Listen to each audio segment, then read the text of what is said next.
So he's telling me this story. He was wasted, drunk, high, and he walked by into this church. In fact, he was sitting with someone in the bar. I think I remember. And in this bar, someone challenged him and says, if you just go with me, he said, I'm not worthy. If you just go with me, I guarantee you that Jesus will save you. So he goes in to this church. He follows this guy from this bar. He says, both high and drunk, and get radically saved. Welcome to the Ignite with Barry McGuire podcast, where Barry's book and passion for spreading God's love are guaranteed to ignite your life. Now listen in and prepare to have your life ignited. Karl, it's always fun hanging out with you, brother. It really Wonderful. is. You always have all these stories. Here. You have more energy than anybody I know. And always focused on the individual, the people that are around you, where they're standing with God.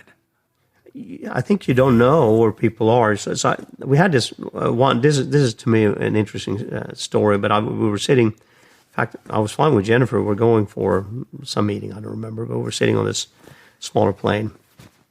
And on the way there, I'm sitting next to a guy, and we just have a friendly conversation. It's just what we're doing, and you always get into a little bit on the Lord. And he's telling me, he's sitting with a friend, and he kind of got into a little bit of a holiness group, but he's like, we're going back to bury some issues in his life that, he couldn't serve the Lord. He didn't feel worthy to be saved anymore. I mean, he unloaded on the most crazy thing. Why do you think he did that? I mean, I think that's what religion is doing to people. Why did he feel safe in doing that with you?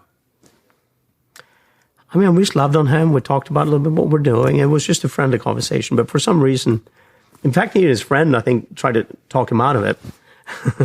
Talking to me. I'm sorry, but he's not going around telling that with everybody he's with, okay? No. But he told it to you, and you touched on it lightly, but I don't want to go past it too fast. He sensed your love. He sensed that you cared for him. He sensed there was something that somehow you connected with him in a way that other people have not been connected with him. In fact, and maybe it was a couple of questions that I think we miss in most interaction with most people.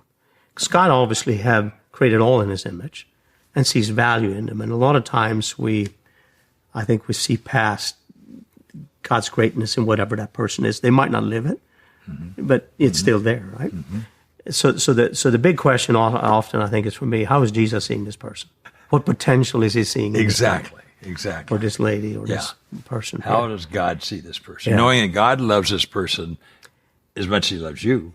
Absolutely. As much as anybody. He loves this person. I don't see him as wholesome. I don't see him as loving, but God loves him. He sees a destiny, purpose. He sees some greatness. Exactly. God sees all that. And when we tap into that, it's a big point, Karl. It's a big point. See, people, you got to get past the appearance. Yeah. Because a whole lot of people are not what they appear to be. That's and then you have all this religious system. So I asked him a couple of questions because it was all kind of defeated, right? Yeah. There's this guy, and he had talked about his whole background. He had been in rock and roll. He had all kinds of things. So he's going back to Phoenix on this plane, and he's going back to do some bearing of whatever he thought was bad in his life.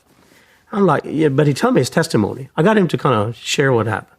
So he's telling me this story. He was wasted, drunk, high, and he walked by into this church. In fact, he was sitting with someone in the bar. I think I remember. And in this bar, someone challenged him and says, if you just go with me, he said, I'm not worthy. If you just go with me, I guarantee you that Jesus will save you. So he goes in to this church. He follows this guy from this bar. He says, both high and drunk, and get radically saved. Right.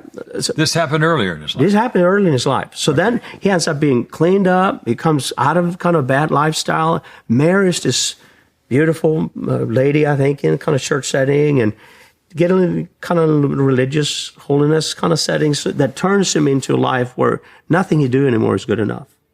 So now, 15 years later, whatever that is, 13 years later, he's going to bury some of his past life. So I'm talking to him. And I'm asking, well, why would Jesus see you're worthy then, but not now? So he had been close to God. Yes. But he's not close to God, and he's feeling unworthy now. And you're saying, why? Is it God doesn't change? In fact, he's so unworthy then, right? Yeah. He saw some incredible potential. And now you come to a place where you totally disqualify everything you are. So you think now he doesn't. Now when you're much better, you're married, you Simple have kids, truth. you're doing Simple great. truth. Yeah. It's the gospel of grace. So when we share faith, in fact, even he become embarrassingly like, well, he started crying and, want me to pray with it. So it become embarrassing for Jennifer, I remember a little bit. I think so. But it's a beautiful moment where I think this is part of the problem when we speak to people. If you just love people and try to see the potential that Jesus sees in people and not add a bunch of things that disqualifies people, I think the gospel is so attractive. If we can just get out of the way and share how incredible God's grace is for people's good news. lives. It is good news. It's the love of God. That's right. Why are we so reticent to say God loves you? So we see everything differently, right? Yeah. I mean, the world, most Christians see it with all this confusion, and in fact, it's just so simple. It is. It Just is share the incredible. love of God for the love of Jesus. Yeah. No, it is an amazing. Well, you do that so well, Karl. Thank you. You really do. Thank you. Thank you. Get to grab a moment with you here right quick. And you're Absolutely, my privilege. That was a special time with you. Thank you so much. If you enjoyed today's episode, let us know. And don't forget to subscribe, rate, and review to help us reach more listeners. Remember, sharing your faith ignites your faith. See you next time on the Ignite with Barry Maguire podcast.